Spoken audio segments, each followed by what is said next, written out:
সমুদ্রে একটি নিম্নচাপের কারণে গত কয়েকদিন ধরেই আকাশ মেঘাচ্ছন্ন। আজকে বেশ ভালো বৃষ্টি হয়েছে সন্ধ্যার সময়। আধা ঘন্টা থেকে ৪০ মিনিটের বৃষ্টিতে তলিয়ে গেছে ঢাকার অনেক এলাকা। এটি কোনো নতুন ঘটনা নয় যদিও, কিন্তু নিত্য নতুন প্রতিদিনই রাজধানীর কোনো না কোনো সড়ক খোঁড়াখুড়ি করা হচ্ছে ড্রেনেজ ব্যবস্থার উন্নয়নের জন্য। কিন্তু সেই উন্নয়ন কখনোই দৃশ্যমান হচ্ছে না।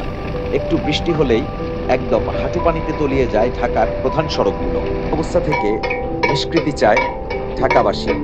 আর কতখানি খোঁড়াখুড়ি হলে এই উন্নয়ন সম্পূর্ণ হবে, তাও একটি প্রশ্ন।